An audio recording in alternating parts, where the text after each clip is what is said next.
in voice lessons in grade 9, and I had always been a singer, but I had never wanted to, pursue it until I took voice lessons, and I realized, like, wow, I love doing this, and I want to do it all the time. And so, along with the cello and the voice, I started playing the ukulele, and then my music teacher said, hey, you should come to this thing called the Open Stage for the Underage. And I said, that sounds cool. Mm-hmm. So, on my, I think, 15th birthday was the first time I came. Oh, really? Yeah, it was That's my a birthday. special marker? My birthday. So it was very nice, and I came, and it was, like, my very first time, and I was so nervous, and I loved it. And everybody clapped, and I was like, whoa, people are clapping for me, that's weird. Yeah, so I kind of went on from there and added some more instruments to the roster, and kind of never stopped singing. So, and now I'm here, and I signed my record deal, I think, around a year after my first, like, performance with the Open Stage, and it's been wonderful. Yeah, that's great. You're an Open Stage regular, almost a veteran at this point? Yes. Yeah. You've hosted. Oh, yes, I've hosted, I'd say, like, 4-ish. Yeah. Yeah, probably. So sometimes we get guest hosts. Cassidy has been a success. Like, you pull through. You and your puns and your jokes. I love them. Yeah. I think you've actually been rubbing off on me a little bit with your puns. Really? Yeah, it's wonderful. good. That's a little bit of a different skill set to host, but it's a really good one to have when you're performing, because you need to be able to engage the audience in different ways, right? So. Yeah, music connects in one way, but then also, like, talking. human interaction. And I'm generally, like, shy. Well, not shy, but I'm not.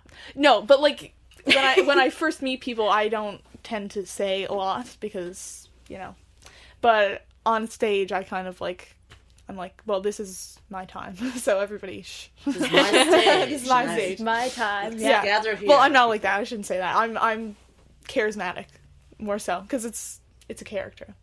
Oh, okay. That's an interesting way to look at it. Yeah. Well, I guess a lot of performers look at it that way. Like, I'm still, like, Cassidy, but it's a different version of Cassidy than what I am with my friends or my family, It's more of Cassidy on 10 or 11. Yeah. Yeah. And that's interesting, and just interject, because some people go the opposite way. Like, the stage terrifies them, and they don't put themselves, like, they could be really talented singers, and but you can almost tell from the beginning that it's presence, I guess. Stage presence is, and if you have it, you have it. If you don't, you don't. Like, you can improve on it if you have it, but if you're really terrified and you don't have that ability to relate, because that's what it's all about, you won't be as successful at it, because I don't want to go to a show where the person just gets up there and keeps singing. Yeah. I never talks. You kind of want that. Yeah. You want, like, a story and explanation. Yeah. I like a show. Yeah. And I think it helps, too, because I'm an actress as well, so I'm used to playing characters, and, I think I shine the brightest on stage. That was so corny, but you know what I mean. No, that's true. Yeah. I think that's common.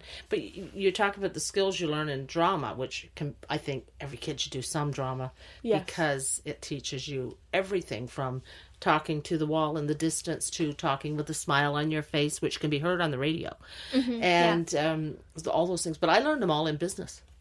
Really? Yeah. Well, the same skills that I did workshops on, public speaking, making a pitch. When you're in business, you have to stand and make a pitch to people and things like that. So I learned all of that but it's the same stuff. Yeah. It's the same stuff. I mean, in business, too, you have to...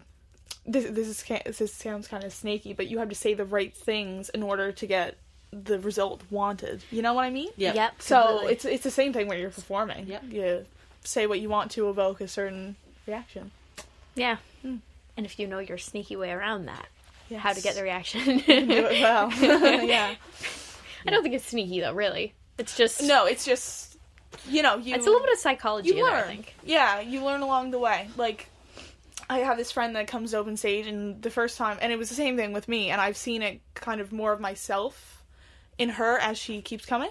But the first time she just went up, she sang her song, she didn't introduce it or whatever, which is fine because it was her first time. She was very nervous. And then the next time she said, "This is my song." Then she played it. The next time she said, "I'm so-and-so," and then she played her song.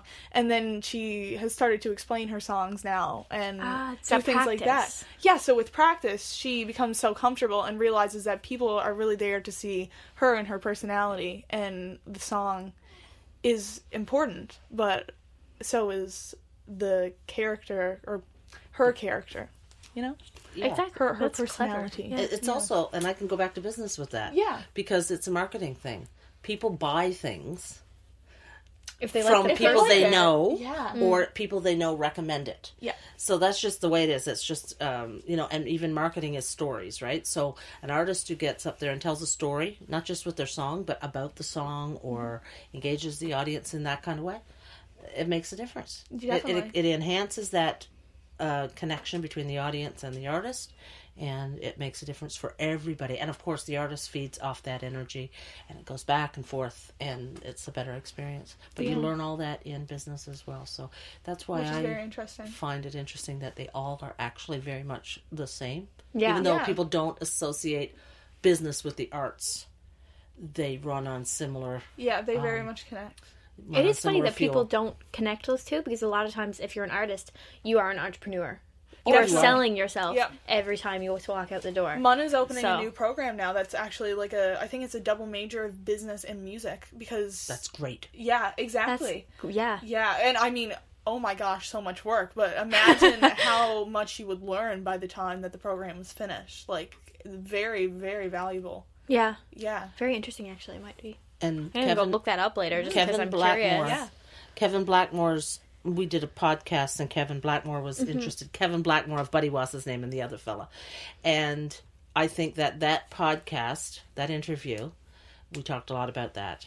And I just asked him, like, what advice he had for new, upcoming, or even artists who are actively doing it and not having any success. Yeah. What would his advice be? Basically, he said, get a bookkeeper. Like, it's a business. Yeah, for sure. Listen to that podcast. It's absolutely... It should be, like, included in this new program. In the new program at MUN. Yeah.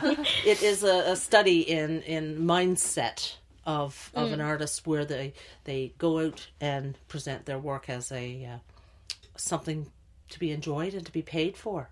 Yeah, and definitely. That's a mindset thing. Stop giving it away. Yeah, because people put so much work. Like, you wouldn't...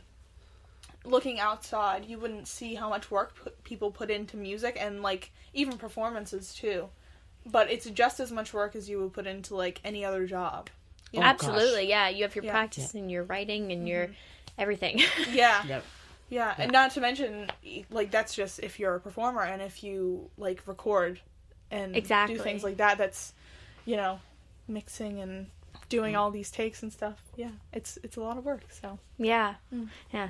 Actually, I'm gonna throw that to the next question, which is, what inspires your songwriting? So that aspect of your business, what inspires your songwriting? Well, I usually write songs about either me or my friends, but most of the time I get little phrases in my head, or thoughts or ideas, and I write it down in my phone, and then if I'm just toying away with the piano or whatever instrument I'm playing, I kind of try to put it to music, like a phrase to music, and then see what else comes out of my mouth as I'm improvising.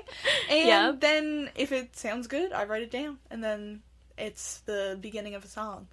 Usually, that's what happens. So little snippets of words and phrases that you may hear. Yeah, which this is actually going to come full circle later when I talk about the song. Okay. Later, yes. Well, I'll almost throw it to that. But what about, you've given us a little bit of a snippet of your new album. You've told us what that kind of the concept is. Mm-hmm. What about your last one? Did it have any sort of structure like this one?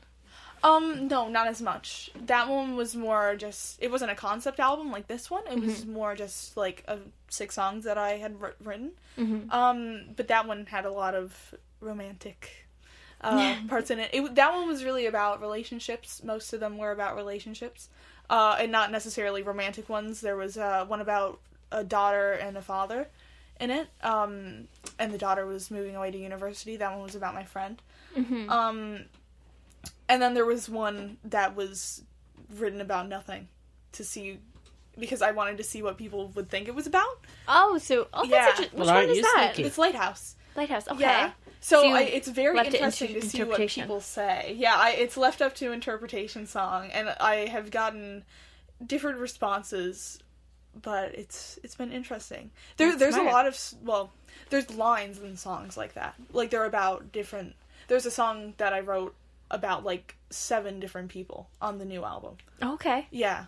Bleed Me Dry is the name. Okay, yeah. Yeah, so that one's about, like, 7 different people. Oh, wow. Yeah. So, like, each line has my meaning to me, but it could mean something completely different to someone else. So I think that's very important about music and art in general, that you make it so that it means something to you, but also that it isn't so structured that it means, it doesn't mean the same, or it doesn't have meaning to someone else, you know? Yeah. Yeah. That's great. Yeah. That's kind of an impressionist... That's the word. Yeah. Impressionist music. Impressionist music. I like that, Yes. yeah. Well, you have a release coming up for this album on, we just confirmed it about 5 minutes before we started this interview. Yeah. March 29th at the Citadel House. Yeah. Any idea of who you might have with you at that time, or is that completely an open roster at this time? Oh, what do you It's a mean? Cassidy Rich it's full show? I'm not sure yet. It might be a Cassidy Rich full show. We'll see. We'll see. Okay, cool. But it'll definitely be Cassidy Rich. I will. Yeah, I will be there. Good. Yeah. You won't send in a cardboard For cutout. at least like 5 minutes. Good, yeah, maybe just to more. take pictures. Yeah, just to take pictures, and then I'll leave again. It's just gonna be a radio in the middle of the room, and then my album's gonna play, and I'll come in for like 5 minutes. And go, hey everyone, and then leave again. Hey, go with the jukebox so you can make some cash. Like, Yeah. That's smart. And we can rig the jukebox so that it stops midway through the song, so There you you can go. start over again. Leave people wanting more. Yeah. There you go. Well, thank you very much for having been in the studio and having a chat with us. Yeah, well, today. thanks for inviting me. No problem. Yeah. It's fun. So we're gonna play one of your songs. Yes. Yeah, Shadows on the Chandelier. Yes. I love this song. Yeah. Would you Yeah. give us a little rundown? Okay, well, like I said, this is coming full circle, because this is one of the songs that I was just playing something, and then the phrase Shadows on the Chandeliers came to my head, and I kind of just went from there. And it became a song about a little boy who was, and it kind of reminds me of the book Lord of the Flies, if that... Yeah. It's like my favorite book. And there's like, you know how like in the book it's a whole symbol for how these like little boys become like animals. Right. Or yeah, but like it's boys becoming men in this song, but it reminds me of like this one character who's like I think he's like crushing ants on the beach, or he's like making these little fish like go this certain way to have power. And it's kind of a song about like that boy, but he's afraid of everything, and he's saying, how do I become a man? This is what reminds me of, because it kind of doesn't have any correlation, but it like does in my head because I'm weird. But in my head I'm like, oh, it makes sense. But it's like, I don't know. Anyways, it's about how you become a man by not being afraid of these things anymore, and kind of gaining your own power through not being afraid of things and not having anxiety. And then that idea became the entire album, which became how to become a person. A fully evolved person. Yeah, but not with the animal stuff of Lord of the Flies. That was kind of a weird thing to use, but it's just like my brain. It's my brain connection. Like I said, I write a song about like 7 or 8 different things, and each line has like a different thing to me, but it means something. That made else to other perfect people. sense to me, though. Did it? Because That's wonderful. Because it was both about character arcs, right? Your Yes. character growth, so Yeah. or changes. I mean, really, with Lord of the Flies, I'm not sure that was a growth thing. I think that was they going were back, regressing. retreating. Yeah, But in yours, it's going. it's you're going growing. forward. Yeah, So they're related yeah, from the story standpoint. Yeah. So it's a good book. We're reading it in school, I love it. and nobody likes it but me. It's really good. I've read it before, but I'm like, guys, wait, it gets good. And they're like, no, Cassidy. Sad. We'll have to stick out. I actually haven't read it, so Really? Oh, Yeah. you should. William It's Golding. William Golding. He writes with a lot of description, but I like it. But it's not a heavy, like it's an easy read. It is, yeah, it is, yeah. It's, It's not very long either. it's very metaphorical. Yeah, yeah. Everything is like a symbol in it, like every single thing. But yeah, Yeah, there's no wasted words really. yeah. Not really. that's cool. Well,